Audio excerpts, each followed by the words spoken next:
26 जनवरी 1950 वो खास महत्व रखता है दिन, जिस दिन बाबा साहब भीमराव अंबेडकर जी का बनाया हुआ संविधान देश में लागू हुआ। उसी दिन से गणतंत्र की शुरुआत हुई कि है हिंद का महान मेरी आन तिरंगा, है हिंद का महान मेरी आन तिरंगा, करता हूँ इसका गान मेरी बान तिरंगा, देना इसे सम्मान कभी भूलना नहीं। ये राष्ट्र से आह्वान कर रहा हूँ देश प्रेम के लिए, तिरंगे के लिए, कि देना इसे सम्मान कभी भूलना नहीं, है राष्ट्र की पहचान मेरी शान तिरंगा, है राष्ट्र की पहचान मेरी शान तिरंगा।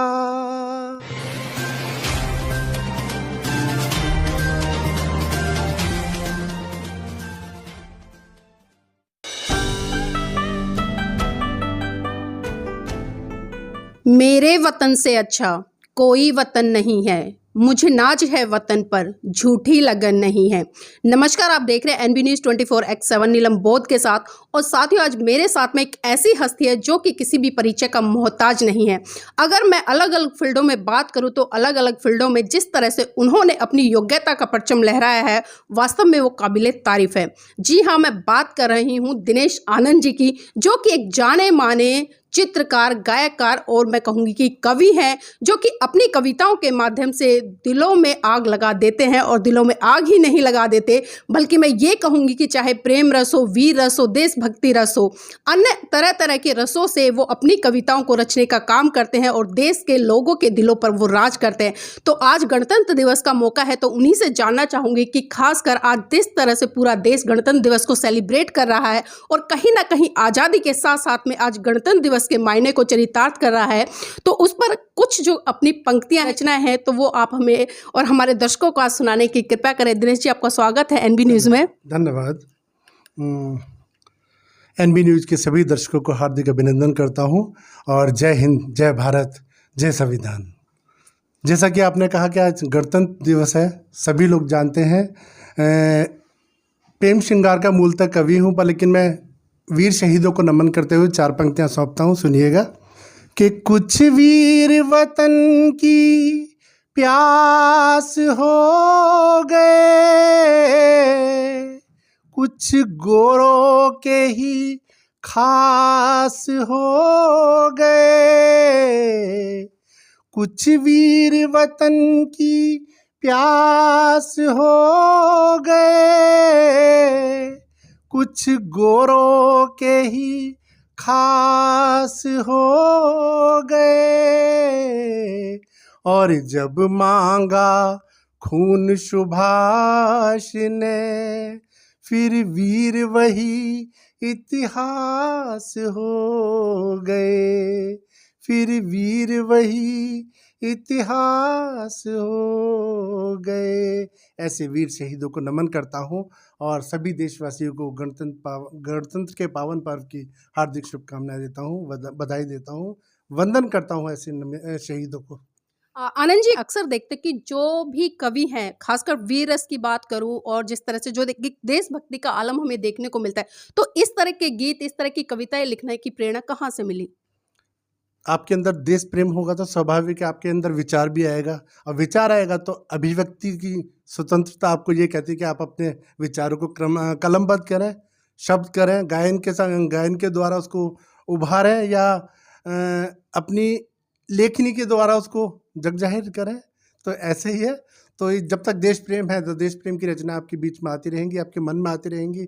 और जिसमें देश प्रेम नहीं है वो व्यक्ति, मेरे ख्याल से वो व्यक्ति ही नहीं है जिसमें अपने देश के लिए प्रेम नहीं है। तो जी, आजकल हम देखते हैं, हम देश प्रेम की तो बहुत बड़ी-बड़ी बातें करते हैं, बहुत बड़े-बड़े गाने भी लिख देते हैं, बड़े कार्यक्रम भी मंचों के माध्यम से आयोजित कर देते हैं। लेकिन जब कहीं न कहीं देश को एक सूत्र में पिरोने की बात आती है, तो वहाँ पर कहीं न कहीं हम देखते हैं कि बहुत ज़्यादा समस्याएँ हमें उत्पन्न होती नज़र आती है। तो ऐसे में क्या लगता है कि एक राष्ट्र बनाने के लिए किस तरह से काम करना चाहिए? राष्ट्र हमेशा एक ही होता है।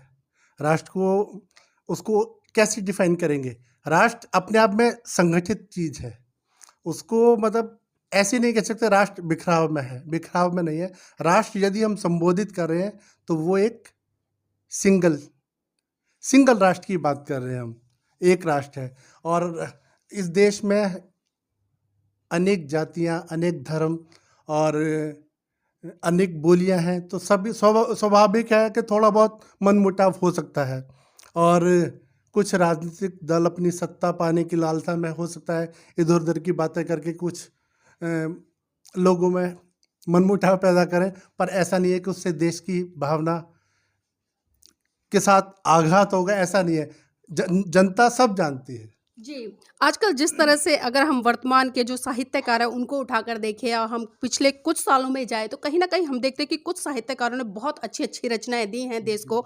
और मुझे यहाँ पर मैथिली शरण जी की एक बहुत अच्छी पंक्ति है, वो याद आ रही है कि ओ मेरे आदर्शवादी मन, ओ मेरे सिद्धांतवादी मन, अब तक क्या किया, आखिर जीवन कैसे जिया। तो जानना चाहूँगी कि आज का जीवन, खासकर जब हम देशभक्ति की बात कर रहे हैं, हम गणतंत्र दिवस की बात कर रहे हैं, तो लोगों के लिए क्या प्रेरणा और क्या संदेश देना चाहेंगे?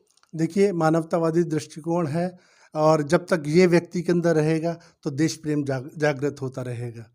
तो जब तक आपके अंदर इंसानियत है, मानवता है, तो देश प्रेम अपने आप अंदर आपके हिलोरे मारता रहेगा, ये कह सकते हैं। मैंने कहीं लिखा भी है 4 लाइनें में, मैं आपको सुनाता हूँ, सुनिएगा।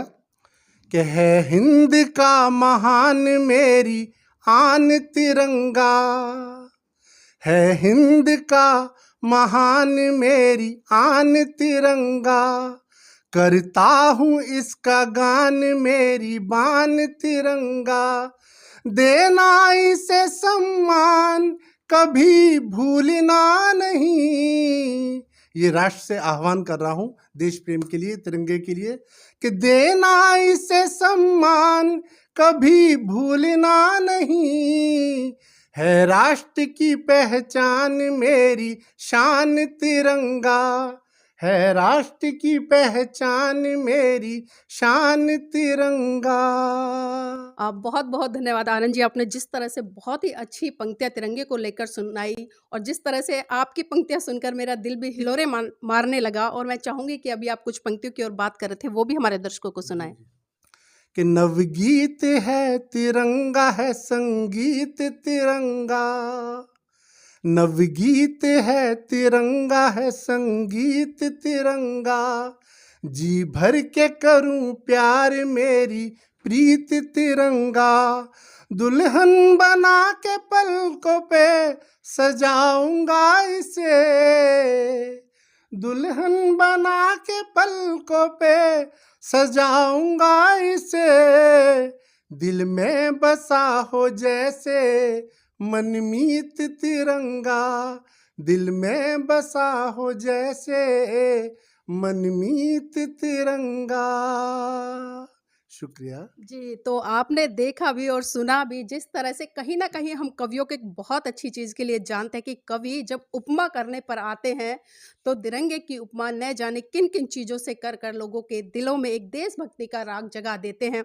और आनंद जी यहाँ पर क्योंकि बचपन में हम भी स्कूलों में खासकर पार्टिसिपेट करते थे और हमें ये देशभक्ति का पाठ पढ़ाया जाता था और खासकर जब 15 अगस्त आता था या 26 जनवरी आती थी, तो हमें भी उस राष्ट्रीय ध्वज के सम्मान में खड़े होकर कुछ इस तरह से गुनगुनाने को मिलता था कि कौमी तिरंगे झंडे ऊंचे रहो जहां में, कौमी तिरंगे झंडे ऊंचे रहो जहां में, वो तेरी सरबुलंदी जो चांद आसमां में, तू आन है हमारी, तू शान है हमारी, तू जीत का निशा है, तू जान है हमारी, कौमी तिरंगे झंडे ऊंचे रहो जहां में।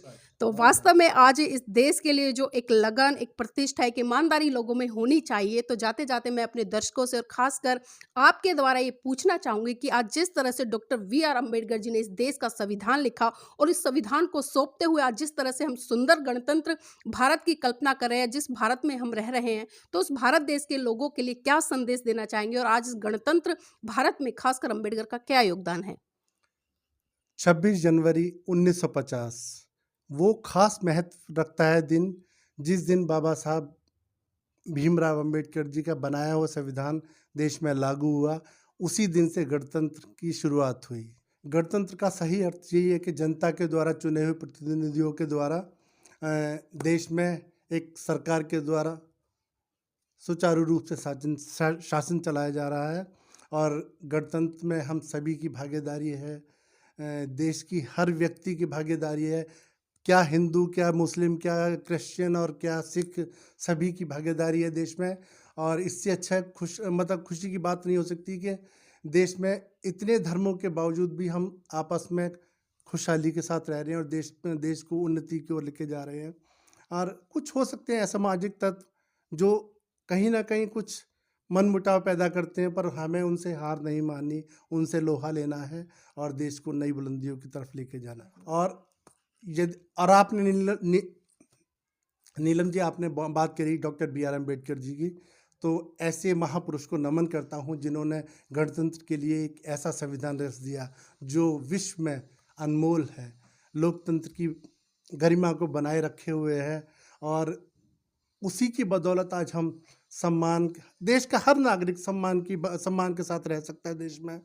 और ये बहुत बड़ी बात है कि आज जो हमारे भारतीय संविधान में बाबा साहब अम्बेडकर ने लिख दिया, वो कहीं किसी और संविधान में नहीं है।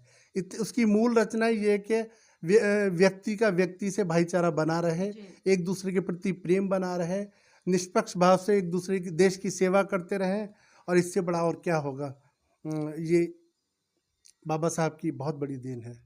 बहुत बहुत धन्यवाद आनंद जी आज की इस चर्चा में जुड़ने के लिए। और देखिए, बिल्कुल स्पष्ट आनंद जी ने कहा कि जिस तरह से अम्बेडकर जी ने इस देश के जो गणतांत्रिक व्यवस्था है उसकी कितनी खूबसूरती से रचना की, और उसी रचना के तहत आज इस भारत देश में रहने वाले तमाम लोग, चाहे वो किसी भी धर्म क्षेत्र भाषा से आते हैं, वो स्वतंत्र रूप से अपने जीवन को यापन करते हैं। और जिस तरह से उन्होंने संविधान के प्रम्बल में पहली ही बात करी कि हम भारतीय हैं, ना हम हिंदू हैं, ना मुस्लिम हैं, ना सिख है, ना ईसाई है, ना बौद्ध हैं, अगर हम सबसे पहले हैं तो भारतीय हैं। और आज ये हर भारतीय की ड्यूटी बन जाती है कि वो धर्म जाति क्षेत्र से ऊपर उठकर अपने आप को भारतीय कहने पर गर्व महसूस करे। तभी हम सही मायने में लोकतंत्र या गणतंत्र की स्थापना कर पाएंगे। और जिस चीज को लेकर परम पूज्य बाबा साहब ने संविधान लिखा और इस गणतांत्रिक स्वरूप के तहत आज कहीं ना कहीं भारत देश के लोग जो सत्ता पर बैठे हैं या जो भी लोग इस देश में जीवन यापन कर रहे हैं, उसके लिए जो सपना संजोया था वो सपना तभी साकार हो पाएगा जब सही रूप से हम अपने संविधान को अंगीकृत करेंगे और हम सबसे पहले भारतीय हैं और भारतीय कहेंगे।